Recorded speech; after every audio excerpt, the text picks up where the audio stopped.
Morning students. आज हम theories of acids and bases जो है वो पढ़ेंगे। सबसे पहले आर्हीनियस कंसेप्ट है एसिड्स और बेसिस का। आइए देखते हैं। आर्हीनियस कंसेप्ट 1787 में आर्हीनियस ने पेश किया। इसके मुताबिक एसिड जो है वो ऐसे सब्सटेंसेस हैं जो एक्वस सॉल्यूशन के अंदर जो है वो हाइड्रोजन आयन प्रोड्यूस करते हैं। Acid is a substance which dissociate in aqueous medium to give hydrogen ion और प्रोटॉन। तो ये एक एग्जांपल है। हाइड्रोक्लोरिक एसिड को जब वाटर के अंदर डिसॉल्व किया जाता है तो H+ आयन प्रोड्यूस होता है। तो इस वजह से हाइड्रोक्लोरिक एसिड जो है वो एसिड है। तो बुक के अंदर आप देखेंगे इससे पहले एक जनरल रिएक्शन दिया हुआ है Ha+ वाटर और H+ और A-। तो उसके आगे फिर ये मज़ीद एग्जांपल्स हैं। और आर्हीनियस फिर उसके बाद जो है वो चंद और एसिड्स के एग्जांपल हैं। आप देख सकते हैं उसमें फास्फोरिक एसिड है, सल्फ्यूरिक एसिड है, नाइट्रिक एसिड है। इनमें से कोई भी एसिड जब आप उसको पानी में डिसॉल्व करेंगे तो तमाम जो है HI प्रोड्यूस करते हैं। उसके बाद आ जाता है बेस। तो बेस उसने कहा ऐसा सब्सटेंस है जो पानी के अंदर जो है हाइड्रोक्साइड आयन प्रोड्यूस करता है। हम इसकी डेफिनेशन करते हैं कि base is a substance which dissociate in aqueous solution to give hydroxide ion. तो बुक के अंदर इसका पहले जनरल रिएक्शन दिया हुआ है BOH और प्लस वाटर, तो आगे B जो है प्लस हो जाता है और इसी तरह से आगे जो हाइड्रोक्साइड आयन है वो प्रोड्यूस हो रहे हैं B+OH नेगेटिव। तो मजीद फिर उसमें सोडियम हाइड्रोक्साइड की एग्जांपल है और पोटेशियम हाइड्रोक्साइड। तो ये तमाम जो बेसेस हैं वो जब पानी के अंदर आप डालते हैं तो हाइड्रोक्साइड आयन जो है ये प्रोड्यूस करते हैं। इसलिए ये तमाम जो है आर्हीनियस के मुताबिक बेस है। फिर इसके बाद जो है इसमें इसका लिमिटेशन बताई गई है, क्योंकि आर्हीनियस ने शर्त लगा दी थी कि एक्वस सॉल्यूशन की, और दूसरा ये कि ऐसे ही एसिड कहला सकेंगे इसके मुताबिक जो H आयन देते हैं, और ऐसे बेस जो OH आयन दे सकते हैं एक्वस सॉल्यूशन में वही बेस कहलाएंगे। हालांकि इसके अलावा भी एसिड और बेसिस मौजूद होते हैं और एक्वस मीडियम के अलावा भी एसिड और बेसिस होते हैं। मिसाल के तौर पर जो है वो कार्बन डाइऑक्साइड एक एसिड है लेकिन वो हाइड्रोजन आयन प्रोड्यूस नहीं करती, और अमोनिया एक बेस है जो हाइड्रोक्साइड आयन प्रोड्यूस नहीं करता। उसके बाद हम देखते हैं दूसरा कांसेप्ट ब्रांस्टेड लोरी का। ये उन्होंने 1923 में पेश किया था। तो ये दोनों अलग अलग मुल्कों से ताल्लुक रखते थे लेकिन दोनों का कांसेप्ट जो है वो कॉमन है, इसलिए इसको इकट्ठे बताया जाता है। तो इसमें जो है ये जो है ब्रांस्टेड है ये डेनिश है और लोरी जो है ये इंग्लिश केमिस्ट है। पर दोनों का कांसेप्ट सेम था, इसलिए इसको इकट्ठे ही डिस्क्राइब किया जाता है। तो इनके मुताबिक एसिड जो है वो ऐसे सब्सटेंसेस होते हैं जो रिएक्शन के दौरान या निकालने पानी के साथ या बेस के साथ जब रिएक्ट करें तो प्रोटॉन दें। तो एसिड डोनेट्स प्रोटॉन, और इसके मुताबिक जो बेस है तो बेस ऐसे होते हैं जो एक्सेप्ट करेंगे proton. Basis are the substances which accept a proton. तो इसकी एग्जांपल हम देखते हैं कि हाइड्रोक्लोरिक एसिड का वाटर के साथ रिएक्शन हो रहा है, तो इधर हाइड्रोनियम आयन और क्लोराइड आयन प्रोड्यूस हो रहे हैं। तो हमने देखा कि वाटर ने एक प्रोटॉन एक्सेप्ट किया और हाइड्रोक्लोरिक एसिड ने एक प्रोटॉन जो है वो डोनेट किया है, और इसका ये क्लोराइड आयन आगे बच गया। तो इसी तरह हम देखते हैं कि एक एसिड और एक बेस के रिएक्शन के बाद दो ऐसी स्पीशीज हमें हासिल हुई है जो दोबारा एसिड और बेस है। जब ये हाइड्रोनियम आयन जो है ये हाइड्रोक्लोरिक एसिड की तरह प्रोटॉन डोनर है, और क्लोराइड के अंदर ये सलाहियत है कि प्रोटॉन दोबारा एक्सेप्ट कर सकता है।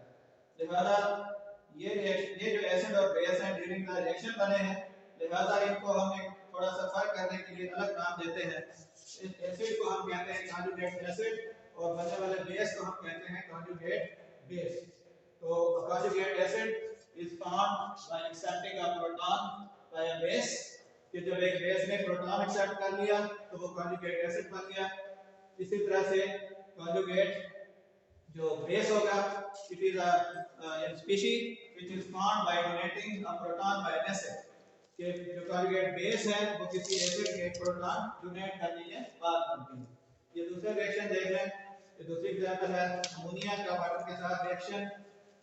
तो इसमें जो है अमोनिया ने एक प्रोटॉन एक्सेप्ट किया, लिहाजा अमोनिया जो है ये बेस कहलाएगा, और वाटर जो है उसने एक प्रोटॉन डोनेट किया, तो वाटर इस रिएक्शन के अंदर जो है वो एसिड कहलाएगा। तो इस तरह से ये जो हम देखते हैं कि कुछ सब्सटेंसेस या केमिकल सब्सटेंसेस ऐसे हैं जो एसिड के साथ जब रिएक्ट कर रहे हैं तो एज अ बेस, यानी कि हाइड्रोक्लोरिक एसिड के साथ जब वाटर रिएक्ट करता है तो एज अ बेस काम कर रहा है, लेकिन अमोनिया के साथ जब रिएक्ट कर रहा है तो एज अ एसिड कर रहा है कि उसके अंदर उसने प्रोटॉन एक्सेप्ट किया है, इसके अंदर प्रोटॉन डोनेट किया है।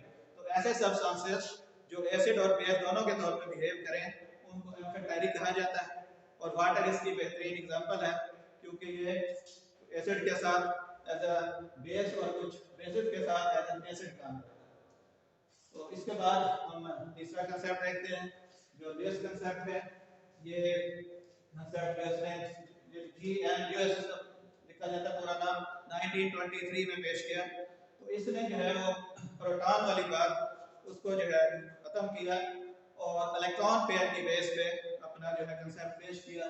तो लुईस के मुताबिक एसिड जो है वो ऐसा सब्सटेंस है which can accept a pair of electrons, यानी एसिड जो है वो ऐसी केमिकल सब्सटेंसेस होंगे, मॉलिक्यूल या कोई आयन जो एक इलेक्ट्रॉन पेयर जो है दूसरे से कबूल करे, और बेस ऐसा सब्सटेंस होगा which can donate a pair of electron।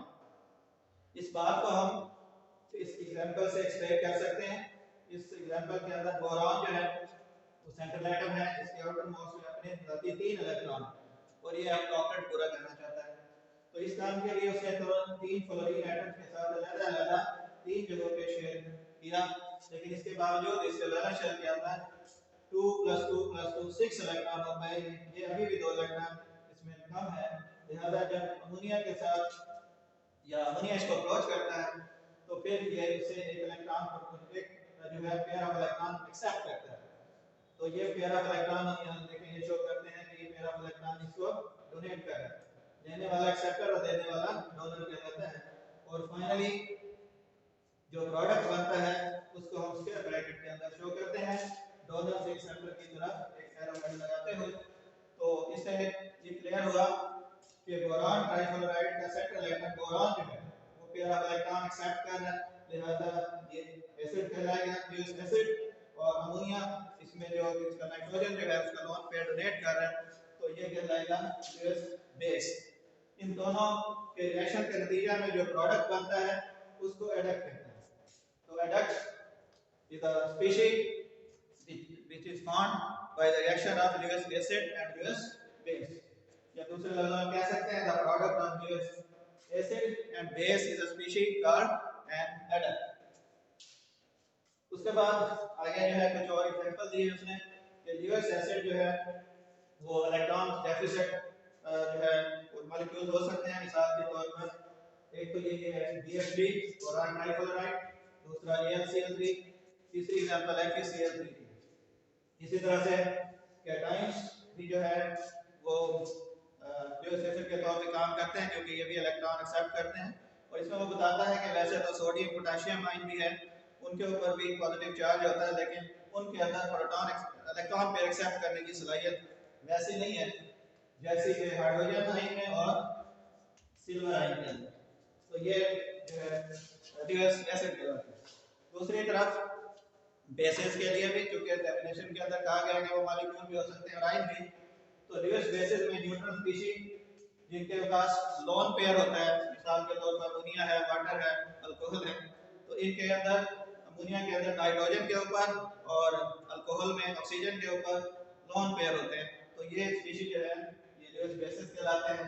इसी तरह से एनाइन जैसे कि cyanide ion, chloride ion, hydroxide ion, ये भी जो है लुईस बेस के तौर पर काम करते हैं क्योंकि ये लोन पेयर डोनेट कर सकते हैं। तो इस तरह से हमारा लेक्चर कंप्लीट हुआ। उम्मीद है आपको समझ आ गई होगी। मजीद कुछ पूछना है तो आप मुझे व्हाट्सएप ग्रुप में कॉल कर सकते हैं। Thank you. अल्लाह हाफ़िज़।